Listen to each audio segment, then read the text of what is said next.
my culture, death is not the end.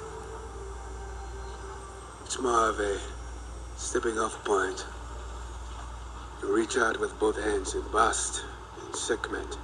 They lead you into the green belt where you can run forever. Wakanda forever! What's going on, guys? Welcome back to Marvel Madness episode 2. My name is Kyle, your host, guys. This is our What If in Review series on Disney+. We did episode 1, guys, with Captain Carter, which I was not as high on as I thought I would be. But this one, I think, bounces back in a great way. So if you haven't seen the show before, guys, welcome to Project Potter. My name is Kyle, your host. This is the only shirt I own with Black Panther on it right here. So I don't have a Black Panther shirt. They're still very hard to get. Or like Chadwick Boseman shirts are just very hard to get. I mean, RIP. But if you guys haven't seen the show, it's a rambling recap, which I kind of review the episode here. We do a favorite character, a weakest character, a score out of 10. That's pretty much it. So thanks for checking out the channel, guys. Go check out the other content. I really do appreciate it. If you guys haven't been here before, thanks for stopping by. If you have been here before, well, sorry that you fucking keep coming back, because there must be something magic in the air. So that doesn't make any sense, but are we going to edit it out? Nope. Alright, guys, so real quick for the rambling recap here. So this is all about what if T'Challa became a Star-Lord. It says a Star-Lord in the title, and I was like, okay, it's kind of weird, because like, are there multiple Star-Lords, or is it just Star-Lord as the nickname? I don't know. I think it should have just became Star-Lord, but whatever. We start once again, guys, with the same intro. The Marvel intro obviously is always a great time, but we have the Watcher once again telling what's going on, and I was into the Watcher a lot more this episode than I was previous ones, because they like integrated him a little bit, and maybe because they were in space, of him like kind of in the background of scenes and stuff, so that was really cool. This is Chadwick Boseman's final performance, so man, RIP, I miss Chadwick, and we'll talk about that more later, but yeah, maybe it's just because at the time of this recording yesterday, I played the War for Wakanda, the Marvel's Avengers DLC, and even though Christopher Judge, I don't think does a bad job in the intro, at least, it just wasn't Chadwick, you know, and that's my Black Panther, so I'm like, to have him back here, I was like, man, I fucking missed Chadwick Boseman. Like, he just is such a talent, and it's so sad that he tragically passed away. And yeah, I don't want to spend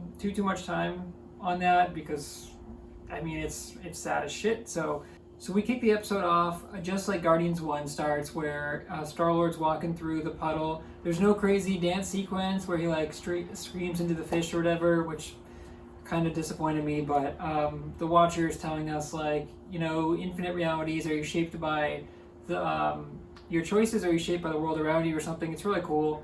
Also, the guy who plays the Watcher and narrates it is Beatty from, I think, the Hunger Games. Jeffrey Wright, I think is his name. He's in everything. He's always great. So really, really good choice. He reminds me of Jordan Peele, too, so I get them confused a lot. But yeah, he's excellent as the Watcher. So Star-Lord's going through, and then he's going to get, I think this is one of the Infinity Stones. It's like locked in a beam, and then there's like a circle ball around it, whatever, and Star-Lord goes to get it. He like holds something up, and it just collects it really easily, and then we get the opening scene where the guy that comes in, I'll put his name in here because I didn't look him up beforehand, but the same opening scene of Guardians 1 where he's like, drop it, and then Chris Pratt in Guardians 1 is like, Star-Lord? He's like, you don't know who I am? This time, Chadwick takes his helmet off, or Star-Lord takes his helmet off, and he's like, I'm Star-Lord, and the guy's like, oh my god, Star-Lord? He's like, dude, I'm a huge fan. He's like, I'm sorry, I'm here to reprimand you, but he's like, also a huge fan, and then he's like, can we fight? And he's like, you do not want to fight me. And he's like, no, we should fight. And then he's like, can I use the gun? And he's like, you can use the gun. He's like, no, I feel like I shouldn't use the gun. He's like, you can use the gun. And he's like, no. And then it's just a funny back and forth. Once again, guys, Chadwick is just so damn good in this. And I like that they kept his Black Panther accent, because he's still from Wakanda. So we kind of flash back to Earth. It says Earth Wakanda, which is weird to see, like Earth, Wakanda. I think it's in 1988. And then it turns out that King T'Chaka is telling Chadwick, or telling T'Challa, He's like, I'm tired of living in a bubble, and he's like, everything out there is just all destruction and chaos. He's like, there's nothing good out there, and he's like, no, but I need to explore. I want to explore. And Chadwick goes over. I should stop saying Chadwick. I'm sorry. T'Challa goes over and like into a field. And guys, let me just say that the animation, I don't know if it was just because it took me a week to get used to it, or like in episode 1 when they like revisited Captain America First Avenger, that movie's not really suited for animation as much as like Guardians of the Galaxy is, where it's like in space, and that this style I think kind of fits the aesthetic much better. So maybe I just got used to it, but I just thought this episode was beautiful, and I thought it looked great the whole time. Like I was in awe of how good it looked. And so T'Challa goes out to the field, and he's running through the fields, and the way they animate the grass and stuff, it's awesome. And he's like hunting, and then all of a sudden the spaceship comes down, and this is Yondu's spaceship, and Yondu is looking for Peter Quill. And it's funny because the narrator or the watcher mentions that, you know, he put his subordinates in charge or whatever, and so it's Taserface and the right-hand man of Yondu, which I'm sorry I did not look up, but he's pretty funny, and I'll put him in here. They go to get Peter Quill, and then they just take T'Challa because they're like, nope, he's got 2 ears, he's got a mouth, he's got 2 eyes. And they're like, dude, does this look like Peter at all? And Yondu pulls up like a hologram, and they're like, Taserface is like, all humans look the same to me. And I'm like, okay, that's pretty good. Yondu's like, why aren't you afraid of me? Or why aren't you afraid of this situation?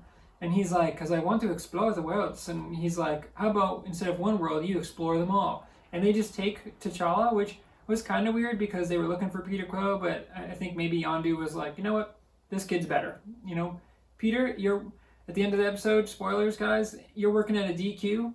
We don't need some kid who works at DQ. We need someone who is adventurous. Someone, I don't know how they got into Wakanda, so that's kind of weird. Maybe Wakanda's defenses weren't as good back then, I'm not really sure. He doesn't say goodbye to his family, or I think later in the episode we get into that, but basically he takes off and they go, and we cut to 20 years later, and then it's like this ragtag crew. I don't want to say ragtag, but it's the Guardians of the Galaxy in this reality, instead of it being like Rocket and Groot and Drax and all of them. It is T'Challa as Star-Lord. It is Yondu. It is Taserface. It is the right-hand man that I will edit in earlier. And that's pretty much it. And they're like the Ravagers, and they're not the Guardians of the Galaxy, they're the Ravagers, and so it's cool to see them like link up. And the dialogue in this episode is awesome. I don't remember a lot of it, unfortunately, but it's just really, really good and really well done. They go for a lot of comedy in this one, kind of similar to Guardians 1 and Guardians 2, really. So I like that they changed it up from the first episode was, I guess, a little more serious, but this one I think fits the tone well. So they're going through, there's all these jokes, and then eventually Nebula shows up, dude, and it's not the Nebula we know, because I hated Nebula in the MCU, or in the live-action MCU, I should say, because this is still canon and in the MCU. This Nebula has, like, a blonde hair, and she's covering her eye and stuff, but this Nebula's hot, let me say, dude. She's looking good, and she's not just speaking of hate, she's not just, like, angry all the time, so she actually had a really good character. And so she calls T'Challa Cha-Cha, and it's adorable, dude. And she does it the whole episode. And they're talking about Thanos, and they were like talking to Star-Lord about how did you take down the Mad Titan? And he's like, oh, it wasn't too bad. Or like, how did you convince him to change his plans? And then Thanos shows up, and I was like, whoa, dude. But Thanos is like kind of palling around with them. But Thanos in this episode, to me, seemed like the dad that's like trying to hang out with his son's friends, but he's like way too old for it. Like they're all playing video games, and Thanos is like, oh yeah, you guys playing COD? And it's like, bro, we're good. Like he's like, you dudes want to hang out? Thanos, to me, they turn him into like a good guy. Basically, he's changed his ways. There are some really hilarious dialogue lines with Thanos where he's telling people about his plan. In the bar there, they're like, yeah, it still sounds like genocide to me, dude. Because T'Challa basically convinced Thanos, like, no, you shouldn't do that, which is awesome. And they're like, no, dude, it's still genocide. And he's like, it is efficient, though. He's like, it's pretty efficient. And then there's the scene at the end of the episode where he's telling, like, one of the Wakandans or one of the Dajori, I forget what they're called, but they're, like, Black Panthers or Wakanda's, like, tribe, the female tribe, awesome ones. he's like telling the story, and she's like, that just sounds like genocide. And he's like, no, he's like, it's random. And he's like, but it's definitely efficient. And so he's giving like a sales pitch, but it's a funny take. But I'm just so used to and so in love with Thanos as this big bad supervillain, where when Infinity War came out and Endgame, people were like, yo, Thanos kind of has a point. He's going about the wrong way, but he's you know, got some things going on there. I just recently rewatched Infinity War too, but yeah, I mean, they make Thanos like lighthearted, but I thought his dialogue was hilarious, and they got Josh Brolin for this too, which was great. This is like a lighter side of Thanos, which we see. So he was, like I said, kind of like a loser, but also really funny that they like kind of poke fun at him. So they go about these adventures, guys, and then they find out that they have to go see the Collector.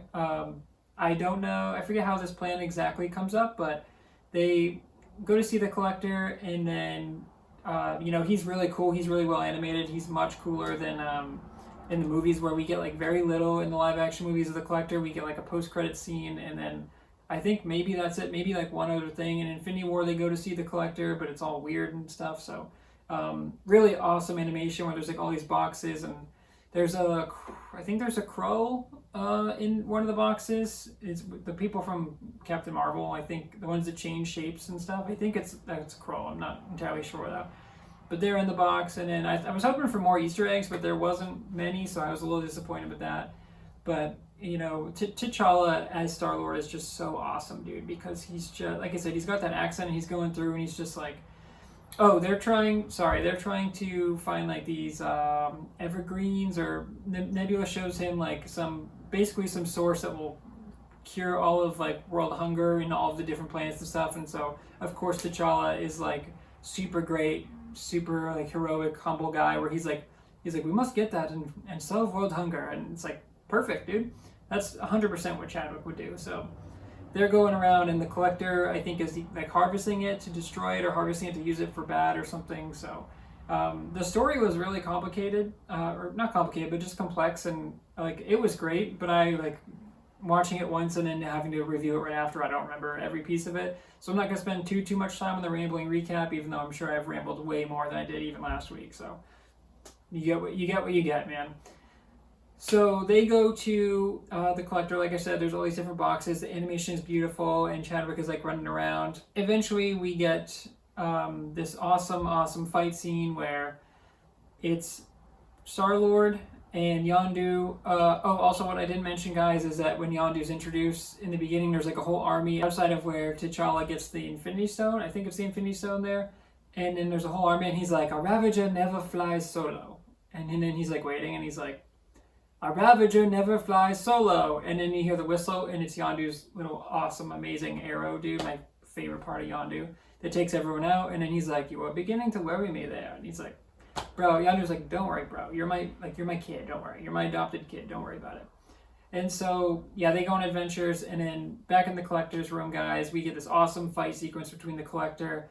And he's like, let me show you my wares, dude. And he's got like he calls a box over. It's got Cap's shield. It's got Loki's dagger. It's got Helena. Wow, sorry, I'm forgetting her name, but the Ragnarok villain. Helena, I think. If not, then I'll correct it in the thing. But he puts on her helmet, and he's like, ooh, he like does the hair back thing, and he's like, man, this woman had a taste or something. I forget what she says, but he's like throwing out the daggers and stuff, and it's really cool. And then Yondu comes to basically save him, where they call like, oh, sticky fingers? They're like, are we doing sticky fingers? And I'm like, is this like Get Help but worse? And that basically like Yondu gets beat up, but then he like manages to get the Collector's glove off of him so that he can't control the boxes. And then T'Challa or Star-Lord like turns his rocket boots on and kicks him.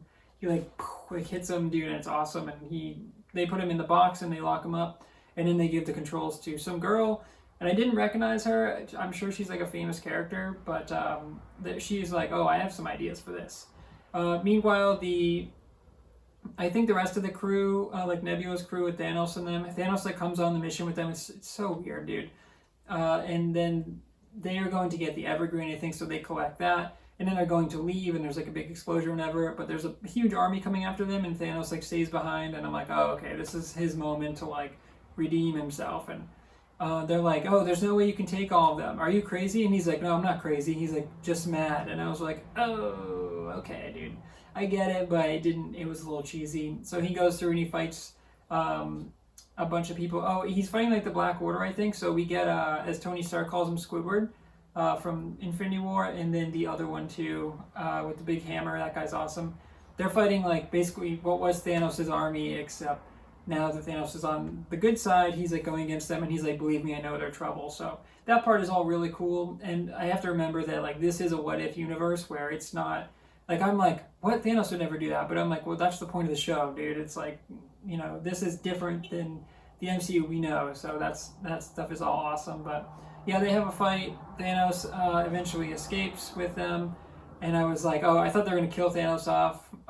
But yeah, eventually they go back to Wakanda. Project Potter review, guys, where things go out of order unintentionally. T'Challa finds his like necklaces, like illuminating or whatever, and he finds a device that the Collector has stolen and hid away with like a Wakandan homing beacon or whatever. Like it's like a ship where it's like if he goes in there and plays it, and it's his father, and he's like, father, and he's like, if you ever find this beacon, like, you know, we're looking for my son, it's, you know, please come home, blah blah blah. And we're like, oh no, his dad must have died. But then they go back to Wakanda. So basically I think he finds out from Yondu that Yondu told him that Wakanda was destroyed, but then this was all a lie, I think, to keep him on adventures or something. I don't know, this part was confusing. Basically he's like, I'm sorry I lied to you or whatever. But they're like, it's okay, we're like a space family. So he's like, let's go back to Wakanda. So they show back up at the end there, and then it's cool because they walk in, and his father's like, and he's like, I knew you would come back though. He's like, bro, I wasn't even worried about that shit. Like, come on back. So they go to see them, and there's a nice little scene at the end there. Like I said, Thanos makes another joke where he's telling the tribes, no, he's like, it's random. I'm talking about the snap, of course, where 50% of the population's wiped out, and he's like, it's definitely efficient. And I'm like, okay, you got me. Like, that's a funny Thanos that I like. I still prefer the supervillain one, but I do like this version, this little take. I would have preferred Thanos as a cameo, but we might get into more of that later. So yeah, guys, that's pretty much how episode 2 ends. Okay, guys, my favorite character for this one, dude, it's got to be Chadwick. I mean, I was getting emotional towards the end here, guys, and at the very end, too, on the credits, they say, dedicated to our friend, our hero, Chadwick Boseman, and I was like, oh, dude, it's like, it hits me, because this is his final performance. This is his final MCU performance, dude, and I saw an article the other day where the guy was like, you know, when we were putting this together, obviously we had no idea that, like, we were writing his final words, and it's crazy, but, yeah, Chadwick is absolutely incredible in this whole episode, dude. He had that Black Panther moxie, but with the fun, he had a little more fun. He was letting loose a little bit more with the Star-Lord character. So we know Chris Pratt is like goofy and silly, but he's still a hero. And T'Challa, I think, kind of took that and like made it his own. And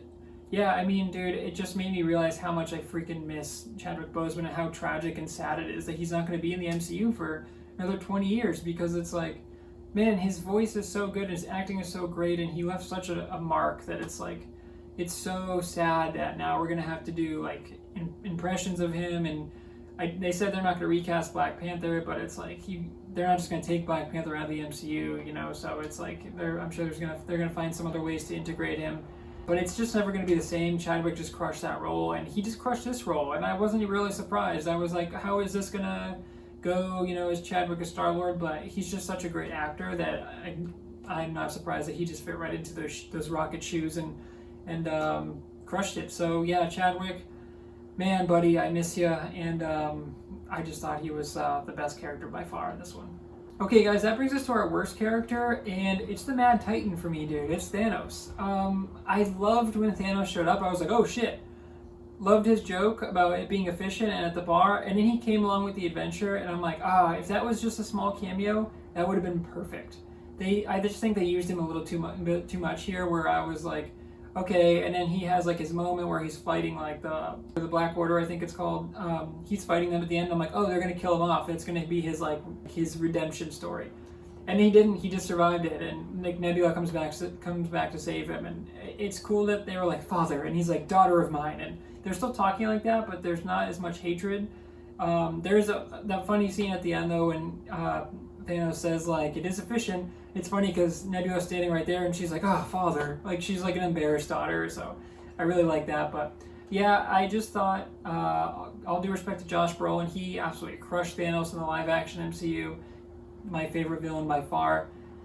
But it's not his fault. They used him too much in this episode, and I think it took away from like the overall impact. I know it's a fun, like, different universe where Thanos isn't crazy evil, and you know, it's awesome that Star-Lord is able to change his mind, and I would have loved to see like what happened or how that worked. I would have loved just a quick scene where T'Challa was talking to him and he's like, maybe we did not do that. He's like, we don't do that here.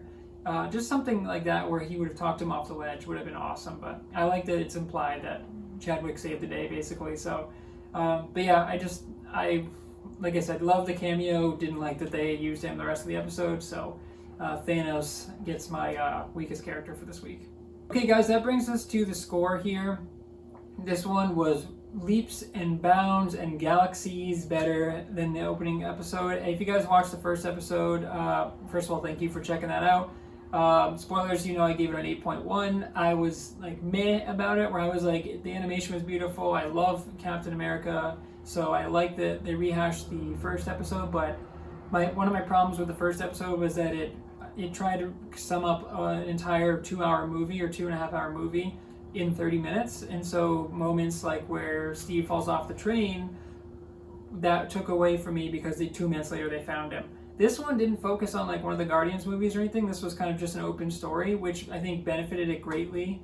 Where it's like, cool, we got the opening, we found out how T'Challa was brought up by Yondu. We cut forward 20 years, we see them going on some adventures. There's the main story with the Collector. The Collector stuff was all awesome. I mean, dude, what I love about these Disney Plus series, similar to how WandaVision has done it, similar to how Falcon Winter Soldier, and similar to how Loki has done it, we're taking smaller characters and pushing them to the forefront, and it's just awesome. Obviously, T'Challa is a huge character in the MCU.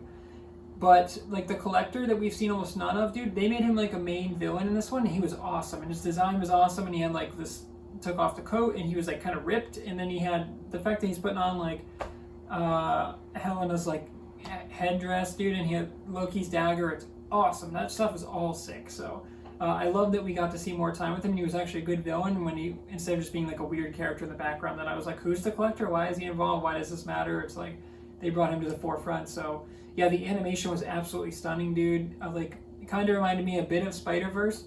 Nothing holds up to Spider-Verse, okay? I just want to point that out there. But this was really, really beautiful, and I thought everything just flowed better, and it was almost like they kind of knew what they were doing better, or maybe just translated more, like I said, because it's in space. But animation was beautiful. There wasn't a lot of score in this one. I would have liked to have like a music track or two just to like kick things up, but I thought the dialogue and the actors, especially Chadwick, just carried the episode, and I thought it was just awesome and great to be back with those characters. And I thought there was going to be a Taserface joke somewhere, but there wasn't. But yeah, I love this episode, guys. And I just realized I don't think I've given a score yet when I've been rambling about the score.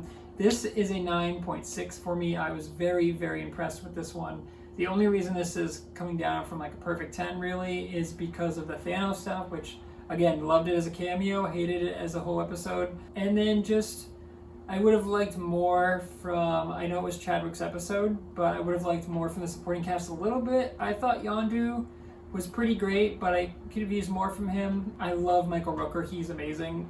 So it was great to hear his voice, but I just thought he would have done a little bit more. But nonetheless, still just a fantastic episode, guys. And if they can top this, or if this is the bar that they're setting, dude, I'm super excited for the rest of the episode. So I can't wait to see what's next, but yeah, this one is just fantastic. Okay, guys, that's it. That's another episode of Marvel Madness. So we're 2 episodes in, guys, now. Thank you for checking out the channel. Thanks for checking out the content. Hope you guys are enjoying this like I am. If you're like me, it's a little weird to adjust to this stuff. This is apparently canon, but, you know, how is that gonna... To me, it's just like one-off stories where it's like, this is canon, but that's kind of just an excuse for them to just use cool moments, but... You know, is it going to tie into the live action movies? Maybe. I mean, knowing Marvel, it probably will. They'll probably have a really cool moment in the Disney Plus series that ends up in like a live action movie where you're like, holy shit, that character is from, you know, episode 2 of What If or whatever. So I'm sure Kevin Feige's already thought of that. So because I'm not worthy of Kevin Feige for sure, but yeah, I appreciate you guys checking out Project Potter. I appreciate you guys checking out the show. Go check out the other content if you did like this. It really does help me out. I appreciate each and every one of you. Love you guys from the bottom of my heart. And the train keeps rolling, guys. And until next week, guys, what if?